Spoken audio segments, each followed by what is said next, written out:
Right, quick little chat about the weekend's events. Eddie show, what a great show it turned out to be. So you got lucky, didn't it, in my opinion, but the bottom line is that would have been even better, wouldn't it, on a Saturday night show. But you know, they did it as a pay-per-view. Box rec number 8 versus box rec number 9 for no world title, headline act. Both of them not born in England, but that's a pay-per-view. So maybe all of these fights are now going to be pay-per-view. I mean, Whyte he's had 7 fights, 4 of them have been on pay-per-view. Maybe that's just how boxing's going now. Maybe Sky might just do 10 shows a year, just 10 pay-per-views. And 10 next gen shows, who knows? I don't know, but the show was fantastic, wasn't it? You can't knock the show. I don't think they were a bad fight, were they? So we'll go through the fights or what I can remember in my head. Fowler won, didn't he? That was a vicious stoppage, wasn't it? So full credit to Anthony Fowler. You know, he's got a good trainer with him. Forget all the rest of that bullshit that's around him. Caldwell, he's a good trainer anyway, can't knock that. He knows what he's on with. So good luck to Anthony Fowler. Dave Allen, I didn't think David would win. I didn't, and I told him. And he knows himself. He's not trained since March. You know, I see him daily. You know, he's a neighbour. You know, my family like David Allen. He did a massive favour for me a few weeks ago, and only my closest friends know, but I didn't think he'd beat Nick Webb. He wasn't in shape, he's not been training, he was having bad headaches, but the offer that got put to him, I can understand him taking it. I don't agree with him taking it because he'd agreed to fight on Dennis Hobson and Jaffa's show the night before in Sunderland. So as far as I'm concerned, if you have a deal with somebody, you have a deal, don't you? And you know, you be honourable. Nah, but we're talking about boxing, aren't we? We're not talking, you know, motor trade or in business or scrap metal or jewellery, diamonds, gold or whatever, any deal. It could be anything. We're talking boxing now. People in boxing, you can be friends with them, but when you do business with them, you can fall out with them. I think it's took about 3.5 years for me to work that out, how it all works. It's very easy to fall out with people. So I don't agree with him taking the fight. I didn't agree with him fighting on Dennis's show because I said, well, you're not fit, are you? And you're not right. I don't think you're right, mate. You're not training.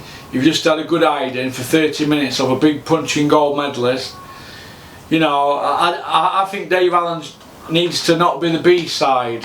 I'd like to see him be the A side and get some fights where they know he's going to win and get some more experience. You can't keep throwing him in like he's a Latvian plumber at B side, because let's face it, he was the opponent for Webb, wasn't he? Eddie Hearn wouldn't have offered him that massive bonus. He wouldn't have offered him that if, you know, he thought he could win. He thought, I'll get Dave Allen out of shape here. And he went in and knocked him out. So pay the bonus, said he. You know, so good luck to him. But he's going to take an holiday. He's going on holiday. And he's going to buy an house. So good luck to him. I give him great advice. Buy an house. Have no mortgage. Don't make the mistake I once did. Buying an house and putting it in your missus's name. Don't ever do that, because then they look to get rid of you, don't they? Buy an house in your own name, David. Be your own man. But good luck to him. He knows how to work his social media. He goes to all shows around here. He goes to all amateur shows. Every time you see him, he's doing a selfie. He's built his fan base up. He's marketed himself. I remember having a chat outside here a few years ago with him about it. When he first got with Steffi, and I said, look, you're going to have to start selling yourself. You're going to have to put yourself about. and opportunities will arise, and he took them with both hands. But he didn't take this one with both hands because he weren't fit, was he? And he didn't look interested, did he, for a couple of rounds. But I remember Peter Fury texting me halfway through. He says he's going to do him here, he's going to get him here, and he got him, didn't he? So well done. And commiserations to Nick Webb. What a nice guy is Nick Webb, and he'll come again. And let's hope that Dave has a break now. You know, 6 months off, 5 months off. And let's hope he takes Carl Froch's advice. Carl Froch gave him some good advice. Look, you can go above British level, but you're going to have to take it serious. You're going to have to be more serious. I remember Froch saying to me years ago, he went for a run and he was blowing out his arse after half a mile. He thought, I'm not fit here. We all think we're fit, and then sometimes you realise you're not. Now David knows he's not fit and he's not doing himself justice, and that's probably why Eddie Hearn wasn't phoning him. Now let's hope now Eddie Hearn knows he can punch. He's got a good victory on his record. Maybe now, if he takes it serious, Eddie will start phoning him. If he gets in the shape that he got in for the Lenroy Thomas rematch. And he got unlucky there, he got cut to eye, didn't he? But if he gets in good shape, maybe opportunities will come, because he's got the fans, hasn't he? But maybe there's something inside, maybe inside David's head. I just had a conversation with him about, when you open a packet of biscuits, do you eat one or do you eat the full lot? He said he eats the full lot. I said I do. So he's probably got one of them addictive personalities. It's like me, if I sit down, I can't drink one bottle of beer, I have to drink 8. Or well, obviously when I used to party, I can't do 1, I have to do 20, and I have to go to extreme. I don't drive at 100, I drive at 150. I have to take everything to extreme.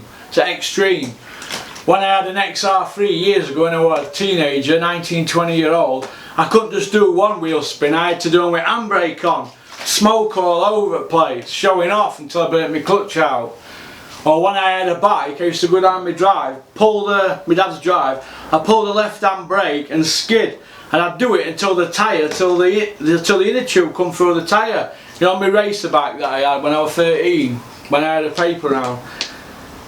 That's taking it to extreme, innit? And David's like that, I think, with food and depression. And when he wants to get fit, he'll train hard. But if he gets in that wrong mood, you know, he'll sit in there over there and he'll just be depressed. So he needs to get out of that mindset. Maybe he might need to speak to a sports psychologist. I don't know, but the knockout, well, an highlight knockout, they'll show that on Sky for years. Could be knockout a year, that, couldn't it? That one or Chisora's. But good luck to Dave Allen. Right, moving on from that, what else happened? Katie Taylor, I don't want to talk about that, we knew what was going to happen there. What after that? Well, what else were on? Boazzi won, didn't he? Chisora's fight, fucking hell. He never won a round, did he, until he stopped him. I think Derek Chisora is a warrior, but I think he is shot to pieces. Shot to pieces. The guy's totally gone. There's nothing left in the tank. That punch, well, that were the best. That's the best. We've seen the best of Derek Chisora. He knows that, but he deserves another world title shot, because really he beat Dillian Whyte, didn't he? But he's shot to bits. He's shot, honestly, to pieces. But he's got a victory over Takam, and he's in mixed. Dillian Whyte didn't want to fight Takam, did he? Now, which brings me to Dillian Whyte. Now, I've given Dillian Whyte some stick. I even had one of his people ring me up giving it this. But I've got a lot of time for Mark Tibbs, and I tell you what, Dillian Whyte, I think he could give Joshua a better fight than he gave him last time. I think he could. I think he's tough. I think he bullied Parker. He came in at 18.5 stone, didn't he? He bullied him. And you've got him throwing you about. He's a big old lump. You've got them big old bear paws on him. Big old shovel hands on him. He's a tough night's work, and I think Dillian Whyte. I think Joshua would be a favourite, but I don't think. I think he's improved more than Joshua has since Joshua fought him. I think he's improved. Parker, I told you what Parker would be, the Stinkinator. He's never been in a good fight yet. And Dillian Whyte, he won the first 2 rounds and he won last round. That was it. So I didn't give him another round. No, I didn't give him another round. So I did 116, 112. So to Dillian Whyte. But I gave him first and second and 10th. What's that work out about? 116, 112. I didn't give him any of them other 9 rounds. Maybe he shared one, but I don't like to give shared ones because that's quite casual, isn't it? But Dillian Whyte, I think now, he deserves his chance. With how many more fights has he got to have before he gets a world title? I mean, they're now talking another interim fight. I mean, what if he gets beat or gets cut? Why not just give him the Joshua fight at Christmas? Let Joshua fight at Christmas. Why not put Tony Bellew in with Dillian Whyte? Tony Bellew, he's always calling people out, isn't he? Him and Dillian Whyte, there's an inch in height between them. Tony Bellew against Dillian Whyte on pay-per-view, why not? Why not? Tony wants to bow out, doesn't he, on a pay-per-view against Usyk. Now, I don't think that does 300,000 buys, mate. But it's a good fight, isn't it? So respect to Tony Bellew if he takes that fight. But I'd like to see that fight because he's only really fought one other guy, hasn't he, who was a top guy, hasn't he, really? And that was Stevenson, and he got iced.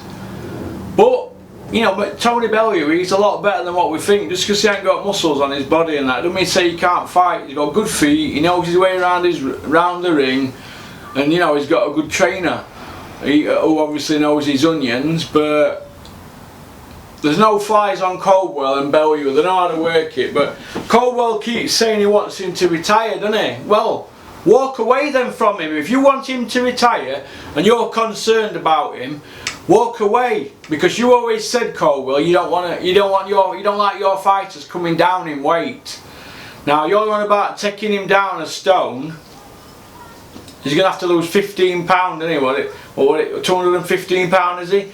You're on about he's having to come down in weight. He's not fought it for 2 years. You want him to come down in weight now, and you want him to retire and all that, and you're on about his health and you care for him and you love him. Well, that's brilliant, Caldwell. Walk away then, because if anything happens, you're not to blame then, are you? Don't say you want him to retire every time he has a win.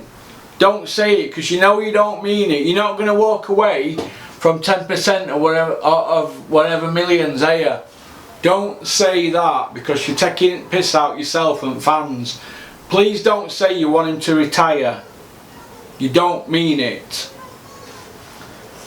So that's that cleared up. But you are a good trainer, Caldwell. And Tony Bellew, I've backed against him 4 times, and it's probably cost me £8,000 in accumulators, because every time I had him in my accumulator, his fight was the last one and he won it. So I ain't fucking betting on Tony Bellew against Tony Bellew again. If Tony Bellew fights Usyk, I'm going to put my money on Tony Bellew. How's about that fucker?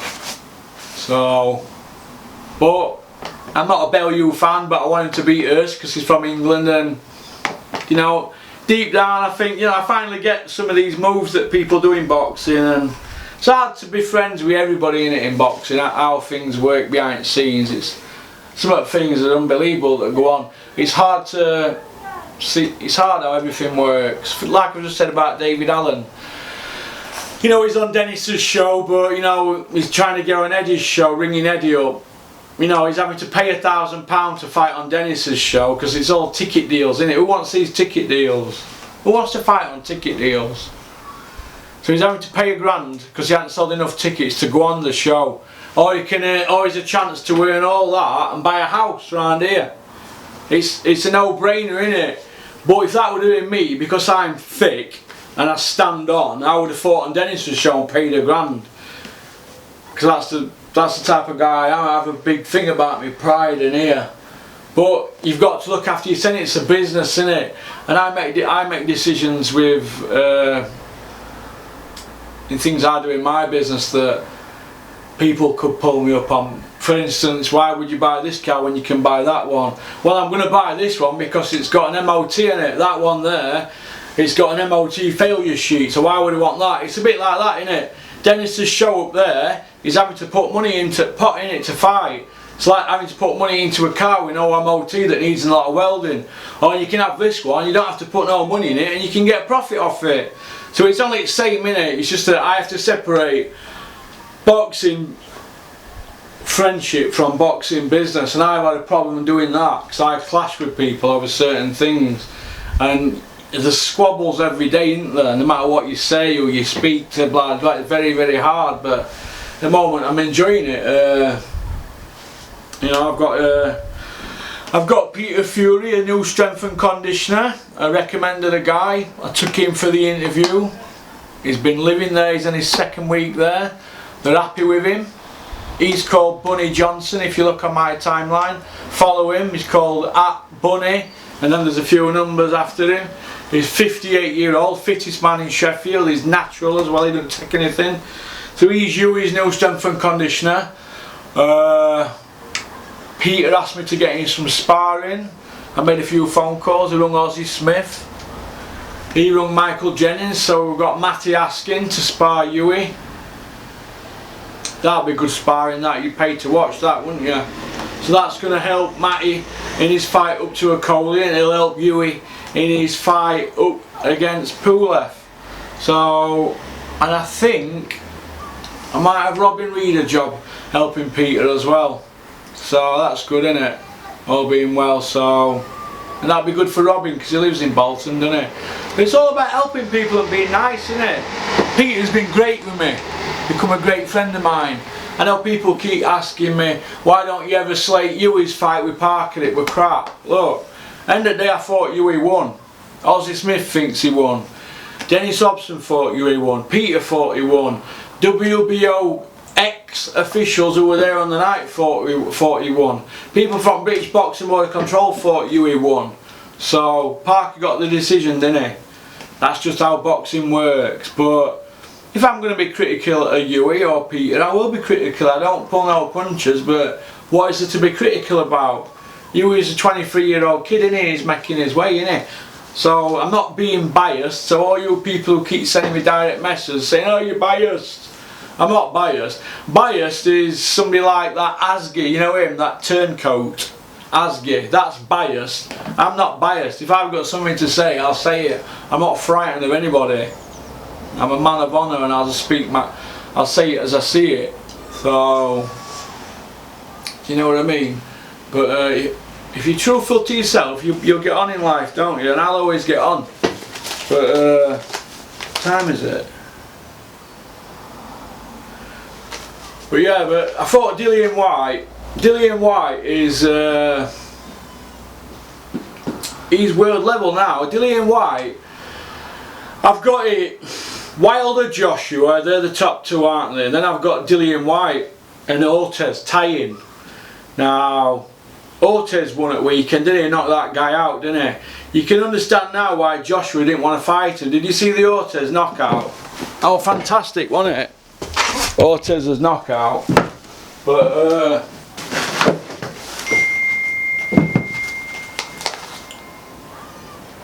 fantastic. And Joshua didn't want to fight Ortiz, did he? So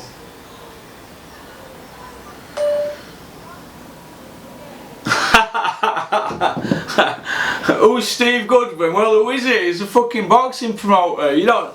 Well, who did? That's funny, that. See, I'm gonna have to train you, aren't I? You just stick to what you're doing, mate. You casual. But guy texts me, who's Steve Goodwin?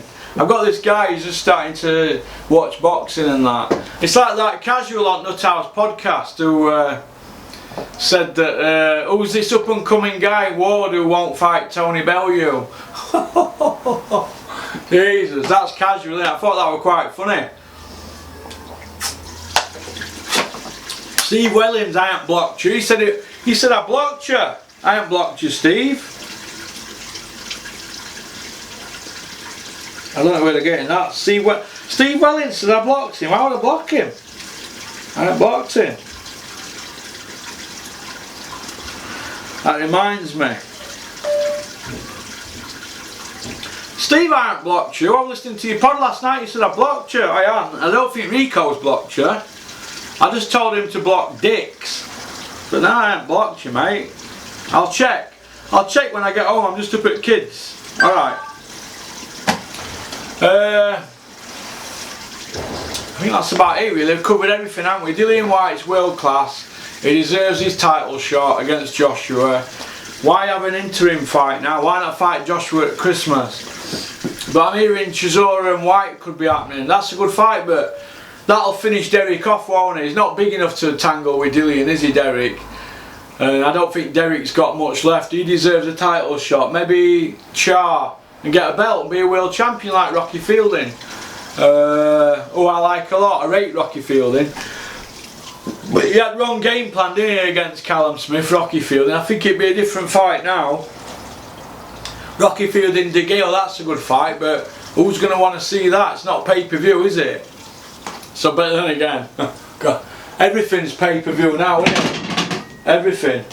So, I'm going to train my chest Monday morning, chest and triceps. Or is it Monday dinner time?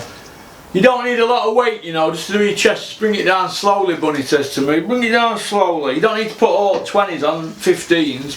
Slowly. But, I'm going to say something else now. It was nice to hear Savannah on Nuthouse podcast last night. She's coming out in the shell a bit now, Savannah Marshall, so I know you're watching, Savannah, so well done, you're coming out your shell a bit. So never heard of him. I've never heard of Steve Goodwin, me pal. Ask Peter who he is, man, you nutcase. But shout out to Terry Chappendama and Martin. You've not done a pod this weekend, lads. It's not good, that. No to listen to. Hey, nothing to listen to. I'm gutted. But the Nuthouse were good last night. I thought they were really funny and that. But yeah, I think that's about it really. We've covered everything, haven't we? Joseph Parker, where's he go now? I don't think he goes anywhere, does he really? He's just been in 5 fights and this one was the best one. But he don't really excite me. He don't want to get involved, does he? He plays it, I don't know, he's got an awful style that's worked for him so far, hasn't he? But I think what he'll do now, he'll fight Big Daddy Brown, won't he, in New Zealand, and probably cash out on that pay-per-view, because they get pay-per-view over there, don't they, New Zealand? But I don't know where he goes. Joseph's going to knock Whyte out. Parker don't knock anybody out at this level. I told you that, didn't I, Higgins? You are a helmet, Higgins. You've played a blinder though. You've got your man.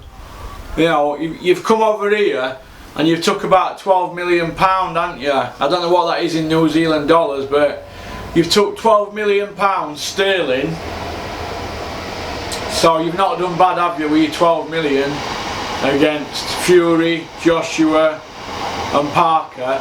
Go back to New Zealand, take your 12 million, fight Parker, get another million, 13 million or something, and go sail off into the sunset, age 26 with 13 million. Boxing is an horrible sport. You're not going to win a world title again, Parker. You've never beat a world champion or a former champion, so you're lucky that you can call yourself a former champion, because you've not beat a champion, have you? Who have you beat? Charles Martin's not beat a champion, but he's classed as a former champion. You've not beat anybody, have you? So you've not even beat a former champion, so you can be known as Joseph Parker, the former world champion. asterisk at side, who's not beat a world champion. So if you beat Big Daddy Brown, we can take that asterisk off at the side of your name, can't we? Go sail off into the sunset, age 26, age 27 after you beat Brown. And get out of the game. It's an horrible game. Horrible. Rotten to the core. And go get out of it. So, do you know what I mean? Hello? Hey up, mate. Yeah, I've got it here.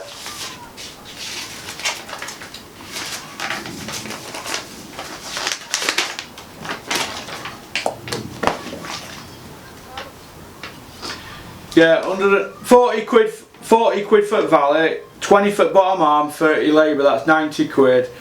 36 for auto trader, so it's 126.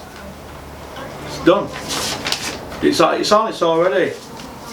Yeah, well, I'll just put it up at that price I told you.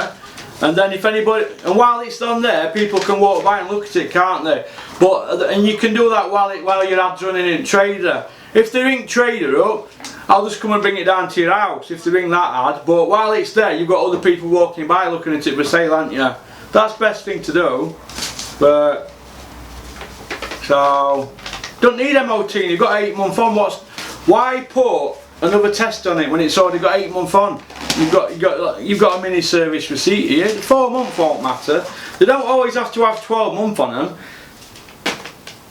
If they tell you they want 12, if they come and that's the difference between selling it or not, we'll put it on. I'll get it on ramp and we'll check it out and give it a test. Just charge them an extra. I'll put 50 quid on price. Alright, Robert, I've got to go because I'm filming here. Alright. But other than that, Dillian Whyte and Parker, I don't want to see that rematch. I don't want to see it. I don't want to see it apart from them knockdowns. It was exciting at end, wasn't it? And he ended on a good note, didn't he, Parker? But I don't want to see Parker. I don't want to see Parker fight Dillian Whyte again.